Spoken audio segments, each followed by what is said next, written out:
ಸಾಕು ಒಂದೇ ಸರಿ ಎಸ್ ಸರ್ ಕೇಳಿ. ಚಿತ್ರ ನೋಡಿದ್ದೀರಾ?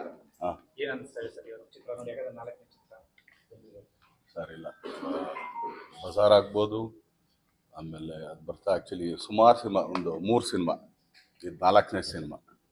ಬಟ್ ನಾನು ನೋಡ್ದಂಗೆ ಒಂದು ನಾವೆಲ್ಲರೂ ಆ್ಯಕ್ಚುಲಿ ಇವೆಲ್ಲ ಏನು ಟ್ರೈಲರ್ ನೋಡಿದ್ದೀರಾ, ಆ್ಯಕ್ಚುಲಿ ತುಂಬ ಮಾಸ್ ಇರ್ಬೋದು. ಹಂಗೆ ಮಾಸ್ ಜೊತೆಗೆ ಆ್ಯಕ್ಚುಲಿ ತುಂಬ ಒಂದು ತಾಯಿ ಸೆಂಟಿಮೆಂಟಿಂದ ಹಿಡಿದು ತಾಯಿ ಎಷ್ಟು ಮುಖ್ಯ, ತಂದೆ ಏನು ಮಾಡ್ತಾನೆ, ಈ ಥರದ ಎಲಿಮೆಂಟ್ಸ್ ತುಂಬ ಚೆನ್ನಾಗಿ. ಆಮೇಲೆ ಡೈರೆಕ್ಟ್ ಇಲ್ಲೇ ಇದ್ದಾರೆ. ನಾವು ಆ್ಯಕ್ಚುಲಿ ಫಸ್ಟ್ ಹಾಫ್ ನೋಡಿದಾಗ ಒಂದೆಲ್ಲೋ ಒಂದು ಏನೋ ನೋಡ್ತಾ ಇದೀವಲ್ಲ ಅಂತ ಅನಿಸ್ತು. ಬಟ್ ಅದು ಆ್ಯಕ್ಚುಲಿ ಅದು ಮುಗಿದ ಮೇಲೆ ಆ್ಯಕ್ಚುಲಿ ಹೇಳ್ಬಾರ್ದು, ಅದು ಮುಗಿದ ಮೇಲೆ ಇನ್ನೊಂದು ಥರ ಇದೆ. ಆಮೇಲೆ ಹೌದಲ್ಲ ಇದೇನೋ ಒಂದು ಇದು ಮಾಡ್ಕೊಂಡಲ್ಲ ನಾವು ಅಂತ. ಸೊ ಆ ಥರದ್ದೊಂದು ಸಿನಿಮಾ. ಆಮೇಲೆ ನನಗೆ ತುಂಬ ಇಷ್ಟ ಆಗಿದೆ ಏನಂದರೆ ಫೈಟ್ಗಳಲ್ಲಿ. ಆಮೇಲೆ ಮುದುರಾಕ್ಷಿ ನಾನು ಯಾವಾಗಲೂ ಹೇಳಿದೆ, ನಾನು ಅವತ್ತು ಏನೋ ಟ್ರೈಲರಿಂದ ಇದ್ರ ದಿನಾನೂ ಹೇಳಿದೆ, ತುಂಬ ಒಳ್ಳೆಯ ಸಾಂಗ್. ಆದಮೇಲೆ ಮೆಲೋಡಿಗಳು ತುಂಬ ಚೆನ್ನಾಗಿದೆ. But Dhanveer has grown up actually. 3 ಸಿನಿಮಾಗೆ 4ನೇ ಸಿನಿಮಾಗೆ ಆ್ಯಕ್ಚುಲಿ ಬೇರೆ ಥರ ಧನ್ವೀರ್ ನಾವು ಕಾಣಿಸ್ತೀವಿ. ಅದಲ್ಲದೆ ಫೈಟ್ಗಳನ್ನ ತುಂಬ ಚೆನ್ನಾಗಿ ಅಂದರೆ ಪೋರ್ಟ್ರೇಟ್ ಮಾಡ್ತಾರೆ ಗೊತ್ತಾ. ಆ್ಯಕ್ಚುಲಿ ಫೈಟ್ಗಳೇನು ಅಂದ್ಕೊಳ್ತೀವಿ, ಸುಮ್ಮನೆ ಒಡಿ ಬಡಿ ಇದಲ್ಲ, ಅವನು ಪೋರ್ಟ್ರೇಟ್ ಮಾಡೋದಿದೆಯಲ್ಲ ಈಗಿನ ದಿನಗಳಲ್ಲಿ. ಸೊ ತುಂಬ ಚೆನ್ನಾಗಿ ಮಾಡಿದ್ದಾರೆ. ಯಾಕಂದರೆ ಒಂದು 6'3", ನನಗಿಂತ 1.5 ಇಂಚು ಅಲ್ಲ 1ರಿಂದ 2 ಇಂಚು. ಬಟ್ ಕಾಲು ತುಂಬ ಚೆನ್ನಾಗಿ ಯೂಸ್ ಮಾಡಿದ್ದಾರೆ.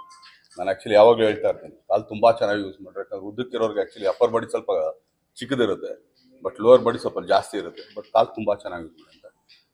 ತುಂಬ ಚೆನ್ನಾಗಿ ನೀಟ್ ಕ್ಲೀನ್ ಮೂವಿ. ಅದಾದಮೇಲೆ ಒಂದು ತುಂಬ ಒಳ್ಳೆ ಮಾರಲ್ ಇದೆ. ಒಂದು ತಾಯಿ ಜೊತೆಗೆ ಇನ್ನೊಂದು ಮತ್ತೊಂದು. ನಾನು ಇಷ್ಟೇ ಕೇಳ್ಕೊಳ್ಳೋದು ಎಲ್ಲ ಕರ್ನಾಟಕ ಜನತೆ ಹತ್ರ, ವಾಮನ ಅಂದರೆ ಏನು, ಅವನೊಂದು ಭಿಕ್ಷೆ ಬಿಡಕ್ಕೆ ಬಂದಂಥ ಹುಡುಗ, ಒಬ್ಬ ಬಲಿ ಚಕ್ರವರ್ತಿ ಹತ್ರ ಭಿಕ್ಷೆ ಬೇಡ್ತಾನೆ. ಸೊ 3 ಹೆಜ್ಜೆ ನೀನು ಎಲ್ಲರೂ ಹಿಡ್ಕೊ ಅಂತ ಹೇಳ್ತಾನೆ. ಅಲ್ಲಿ ಇಡ್ತಾನೆ, ಇಲ್ಲಿ ಇಡ್ತಾನೆ, ಕೊನೆಗೆ ಎಲ್ಲಿ ಹೆಜ್ಜೆ ಇಡಬೇಕು ಅಂತ. ಬಟ್ ಈ ವಾಮನ ಬರೀ ಚಿತ್ರರಂಗದಲ್ಲಿ, ಕನ್ನಡ ಚಿತ್ರರಂಗದಲ್ಲಿ 1 ಕಾಲು ಕೇಳ್ತಾ ಇದ್ದಾರೆ. ಅದು ಕನ್ನಡ ಜನತೆ ಕೊಡ್ತಾರೆ.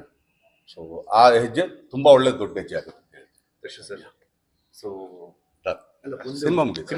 ಸಿನಿಮಾನಾ? ಸಿನಿಮಾ ಬಗ್ಗೆ ಸೊ ರೀಸೆಂಟ್ ಆಗಿ ರಾಯಲ್ ಸಿನಿಮಾ ನೋಡಿದ್ರಿ, ಈಗ 2ನೇ ತಮ್ಮ ಧನ್ವೀರ್ ಅವ್ರು ಆಕ್ಟ್ ಮಾಡಿದ್ರು ವಾಮನ ಸಿನಿಮಾ ನೋಡಿದ್ರಿ. ಇಬ್ಬರ ಕಾಂಬಿನೇಷನ್ ಸಿನಿಮಾ ಯಾವಾಗ ಬರ್ಬೋದು? ಸರಿ ಇಲ್ಲ, ಅದಕ್ಕೊಂದು ಒಳ್ಳೆ ಡೈರೆಕ್ಟ್ ಬೇಕು. ನಾನು ಇವತ್ತು ಹೇಳ್ತಾ ಇರೋದೇನಂದ್ರೆ, ನಾನು ಮಾಡೋದಾಗ್ಲಿ ಇಲ್ಲ ಚಿಕ್ಕಣ್ಣ ಮಾಡೋದಾಗ್ಲಿ ಇಲ್ಲ ಧನ್ವೀರ್ ಮಾಡೋದಾಗ್ಲಿ ಇಲ್ಲ ಅನ್ನಲ್ಲ. ಒಂದು ಒಳ್ಳೆ ಕತೆ ಬರಬೇಕು. ಸುಮ್ಮನೆ ಧನ್ವೀರ್ ನಂಗೆ ಗೊತ್ತು, ಧನ್ವೀರ್ ಹಿಂಗೆ ಮಾಡೋದು, ನಾವು ಆ್ಯಕ್ಚುಲಿ ಒಂದು ಪದನೂ ಕೇಳಲ್ಲ, ಕಥೆನೂ ಕೇಳಲ್ಲ. ಧನ್ವೀರ್ ಮಾಡ್ತಾರೆ, ಆ್ಯಕ್ಚುಲಿ ಏನೋ ನಮ್ಮ ಚಿಕ್ಕಣ್ಣನೂ ಮಾಡ್ತಾರೆ. ಆದರೆ ಅವರಿಬ್ಬರಿಗೆ ಆ್ಯಕ್ಚುಲಿ ನ್ಯಾಯ ಒದಗಿಸಂತ ಒಬ್ಬ ಡೈರೆಕ್ಟರ್ ಆ ಥರ ಬಂದರೆ ಖಂಡಿತ ಮಾಡ್ತೀವಿ. ಇನ್ನು ನಾವು ಮಾಡಲ್ಲ ಅಂತ ಏನು ಹೇಳ್ತಿಲ್ವ. ಅವತ್ತು ಹೇಳ್ತಾ ಇರೋದು ಇವತ್ತು ಹೇಳ್ತಾ ಇರೋದು ಒಂದೇ, ನಾವು ಮಾಡೋದು ಕನ್ನಡ ಸಿನಿಮಾ. ನಾವು ಆ್ಯಕ್ಚುಲಿ ಯಾವುದೇ ಬೇರೆ ಭಾಷೆ ಸಿನಿಮಾ ಮಾಡ್ತಾರೆ ಇಲ್ಲ, ನಾವೇನು ಪ್ಯಾನ್ ಇಂಡಿಯಾ ಸಿನಿಮಾ ಮಾಡ್ತೀವಿ.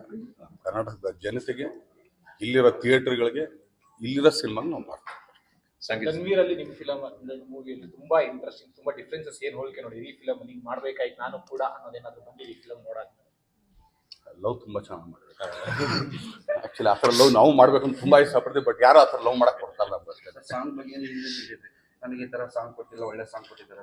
ಅಲ್ಲಲ್ಲ, ಅಂದರೆ ಮುದುರಾಕ್ಷಿ ತುಂಬ ಚೆನ್ನಾಗಿದೆ. ನಾವು ಯಾರು ಯೋಚನೆ ಮಾಡಿದ್ರೆ ನಿಮ್ಮ ಮದುವೆ ಆಗಿದೆ ಸರ್? ಆಗಿದೆ. ಯಾವತ್ತಾರು ಹೇಳಿದ್ರ ನಿಮ್ಮ ಹೆಂಡತಿಗೆ ಆ್ಯಕ್ಚುಲಿ ಮುದುರಾಕ್ಷಿ ಅಂತ? ಅಷ್ಟೇ ಅಲ್ವಾ? ಹಂಗೇನೆ ಮುದುರಾಕ್ಷಿ ಹೇಳಿದ್ರೆ ಅವ್ರಿಗೊಂದು ಖುಷಿ ಆಗುತ್ತೆ. ಚೆನ್ನಾಗಿದೆ ಅಷ್ಟೇ. ಸರಿ, ಥ್ಯಾಂಕ್ ಯು.